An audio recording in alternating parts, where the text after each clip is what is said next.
First of all, I feel like you could sell like hair care products and I would buy them. Like you got Really? good... Looking at my hair? Your hair's so good. No, you know what? Not as gore, I couldn't.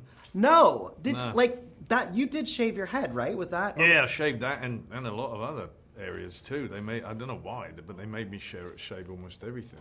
Certainly armpits and chest, and let's leave it at that. Well, everything looks great. I want to know, and please tell me that you had some fun when you were in that makeup scaring people. Oh, I loved it. Yeah, no, of course. How can you not have fun? It was fantastic. I mean, glorious work that the makeup artist did.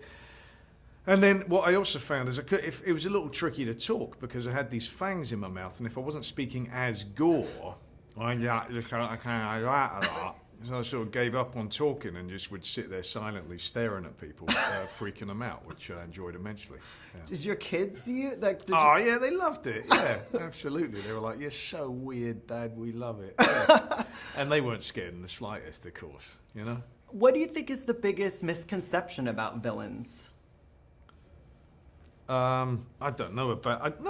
I think generally we don't have misconceptions about villains. They're exactly who we think they are, and they should be treated as such. And Gore, the God Butcher, does describe it exactly correctly, and he is a monster and he is a butcher. However, what people might be surprised to see in this film is that they may just understand the origins of his pain. However, does he do the right thing? Absolutely not. He does not do the right thing. How did you get all that stuff off? And how long did that take? Putting it on 4 hours, we got it down to 3.5. Taking it off 2 hours, we got it down to an hour and a half, you know? But with extremely red Celtic skin that I have, you know, looking like a lobster by the time I arrived, like, 6 hours later to start putting it back on again. But extremely helpful. Shaving cream. Just cover yourself in shaving cream if you ever find yourself in the same situation, and it helps everything to sort of just slough off much more easily. Who knew Christian Bale had beauty care tips? Shaving cream. Okay, that's good. So, okay, and then I was thinking, what was more uncomfortable, wearing the bat suit or being in all that? Oh, no question about it, the bat suit. Really? No, actually, this was very comfortable. It was, just flowing robes, very nice. I never could quite figure out how to do anything with the acrylic nails. Hats off to people who wear long acrylic nails. I was incapable of anything with that. But no comparison. Way more comfortable than the batsuit. Are you getting toys out of this thing? Like what? I need to, because I was seeing stuff. People were thrusting toys at me to sign last night at the premiere, and I was looking at them going, I don't have any of these, so I definitely want my figures.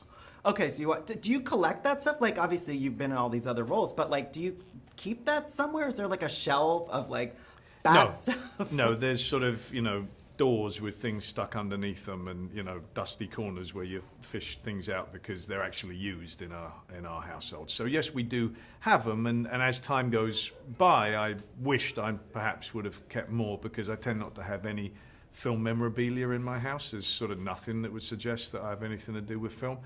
But this was a family effort, and my family were involved in this. And my daughter actually designed one of the monsters, one of the shadow monsters that you see. My son was present and around on the set all of the time. So yeah, definitely we want the figures for this one. So now do you feel like you're well versed in the MCU? Like, are you? No, I'm still. It's a very confusing encyclopedia of films, which require a lot of time that I don't have to truly get into. I don't, in truth, watch any films very much at all, but I wanted in on this because I loved Thor Ragnarok. I loved the Guardians of the Galaxy films, and with this cast and with this director, I went in on that. And by the way, my kids told me that too. It's the first film ever that they've said that to me. I said, I don't think it can work out because of scheduling things, and they said, no, Dad, you're going to work it out. You're going to be making this film. I went, all right. And you scared the crap out of me, Christian. Oh, thank you very much. Congratulations. Cheers. Thanks, Christian. Okay, Natalie, is it safe to say that this is the gayest movie ever made in the MCU? I love that reading of it. Yes, I love that. I mean, you're flying on rainbows there. I mean, or am I imagining it? Like, I mean, that is the core of the comics. I feel like that's where it all started. It's very true to to the source material, I think. And one of the things when I came out of the theater, I saw little girls wearing Mighty Thor costumes, which we're not used to seeing, quite frankly. So I guess my other question is, how does that make you feel that these little girls are now looking up to you as Thor? It's incredible. It's such a privilege to get to be in that world. And it's so wonderful also to have, like, to be in an era where there's so many female superheroes that I think girls don't have to be like, oh, there's one girl one and that's the one I am. There's like so many that they can choose from and relate to based on their personality or their, you know, superpowers or even their weaknesses, that like they can figure out who they fit with as a human, and not just feel like they have to find their demographic, like, you know, alignment. Now, I know you have a book club. Mm-hmm. If Mighty Thor was going to make a book club selection, Natalie Portman, Good question. what would that book be and why? Let's ponder. Interesting question. That's a hard one. I go deep, Natalie. Maybe some like love poetry, Oh. like some Neruda. I actually spied Chris reading some on set one day, and I was like, oh, I feel like that is very she's very romantic, I think. Okay. Mm-hmm. Yeah, she's a romantic She's a character. romantic for sure. If you had the power of Thor's hammer, what would you do with that power? What would you do with that hammer, Natalie? I'd get rid of all the rid of all the people leading wars. Can you do that now, please? I wish I could. For the love of God. I wish I could. Now, have you gotten any of the merch? Have you gotten any of your toy, do you get any of that stuff? I didn't get it sent to me yet, but my daughter went out and bought it one day when she was with her nanny and brought it home. And I was like, oh my gosh, it was so meaningful to me. She was so excited by it. She was like, it's you, Mommy, it's you. So does it look like you? Because sometimes actors are like, it doesn't. It kind of does.